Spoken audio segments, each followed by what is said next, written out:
Hi, everyone. Thank you so much for being here today. I'm Elia, the founder of Ambitious Peace. I'm a mother of two, a 3-year-old and a 3-month-old. I spent the past 12 years building businesses solo from scratch. I've done the marketing, the design, the admin, the operations, and everything in between. For the past 3 years, I've been doing all of that whilst raising a toddler and pregnant. What I realized is running a business successfully wasn't my lack in skill or knowledge, it was my capacity.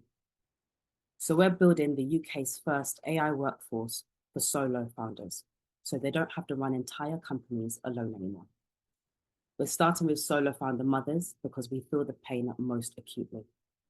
Over the next few minutes, I'm going to show you exactly why this problem is massive and why now is the moment and why we are the team to solve it. Meet Sarah. She's a mum of one. She realized going back to work didn't make any sense. Childcare would take most of her income. So she decided to start her own business as a life coach, something a bit more flexible that fits her life. She's brilliant at what she does, and her clients get real results. But she has to do everything on her own. Marketing, and she's not really creative. Her admin, which she absolutely hates. Her operations that generally just confuse her. And let's not talk about the finances. She just buries her head in the sand. She works 40 hours a week, and only a fraction of that actually goes on coaching. She knows she can earn so much more money, but she just doesn't have enough hours in a day to do so. Sarah is not the exception. Sarah is the market. There's 4.4 million self-employed people in the UK right now. 64% of their time goes on admin, marketing, and operations, and not their actual craft.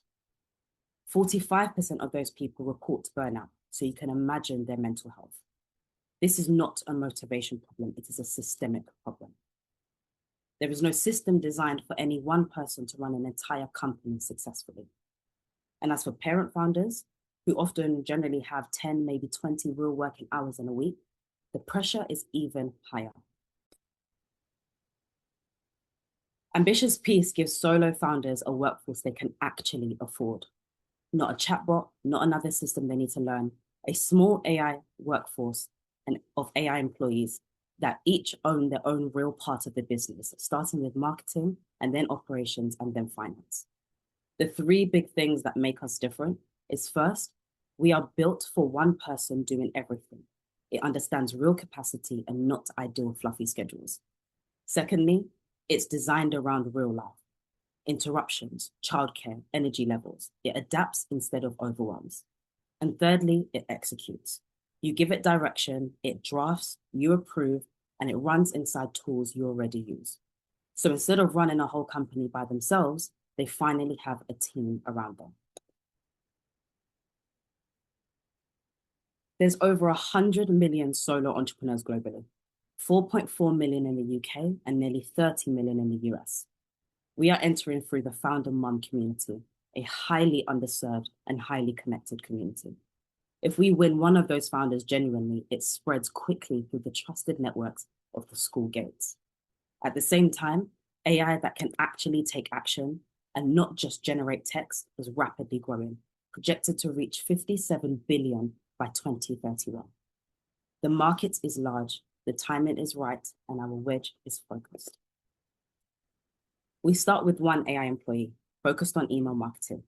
You give it the direction, it drafts the campaign, it notifies you through WhatsApp, you approve or edit it, and it executes inside a tool like MailChimp. So normally something that will take hours to do gets done in minutes. That's just a starting point. The product is much bigger than that. Ambitious Peace becomes the operating layer for solo founder businesses, where the AI workforce helps you run the entire company. It understands your goals, your revenue targets, your time, your real capacity, and turns that all into a plan, executes across your whole business, and keeps everything moving. Because for a solo founder, business and life are not separate.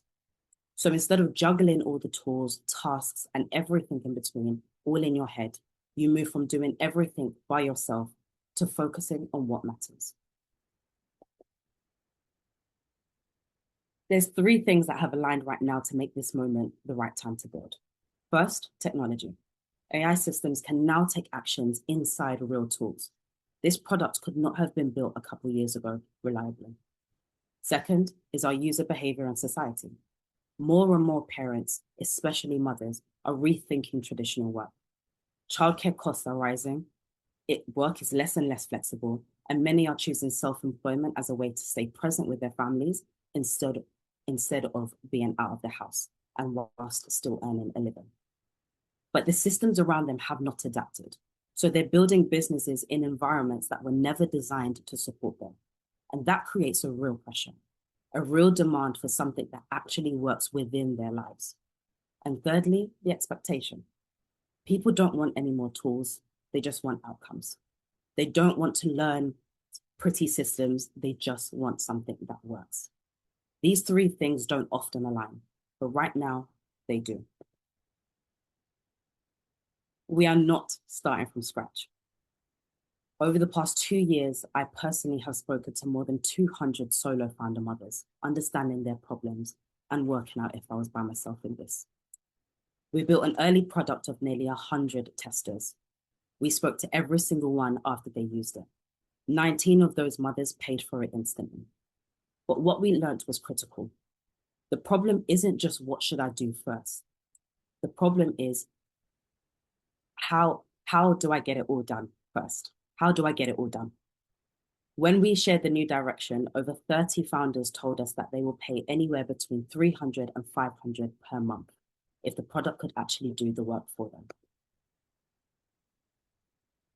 So we decided to start building in 2 phases, 6 months of the product build and then 6 months of a go to launch. In year 1, we reach 100 customers. That's 178,000 in annual recurring revenue. By year 2, that grows to 350 customers. That's just over 1 million in annual revenue. And by year 3, we reach 1,000 customers. That's 4.2 million in annual recurring revenue. The model works because customers expand. They start with 1 AI employee and they add more as their own business grows and succeeds. That's how we reach 130% in net revenue retention. Customers become more valuable over time. We recover our acquisition costs in just 2 months, and we break even at month 15. I've spent the past 12 years building service-based businesses from scratch. I understand undoubtedly exactly what it takes to run and grow by yourself. I've built teams and managed operations and delivered across every function of a business, even when I didn't know what I was doing, which is why I can truly define what this product needs to do. As a non-technical founder with a passion for emerging technologies, I have led and built multiple teams in hackathons, winning each and every time. I have designed and deployed our very first product as well. Katie is our CFO. She's a chartered accountant with 2 years experience in startup finance. She's also a mother of 2. She leads our financial modeling, fundraising, and operational structure. We're also working closely with Bridget Greenwood, the co-founder of the 200 Billion Club and Breakthrough Founders itself. She supports us with investment readiness and scaling strategies, and she is also a mother of 1. Post-raise, we will be looking at bringing in a CTO and a senior AI engineer within the first 2 months, which we've already started looking into. We are raising a £250,000 under SEIS at a 1.42 pre-money valuation. The funds are going to go on 3 things: hiring our technical team, building our product, and acquiring our first 100 customers through founder-led distribution. We have validated the problem, we have proven the demand, and right now we are ready to build this product properly. Because solo founders are not lacking in ambition, they are lacking in the capacity. And we are building that workforce that gives it to them. Thank you so much for listening, and I'm ready for your questions.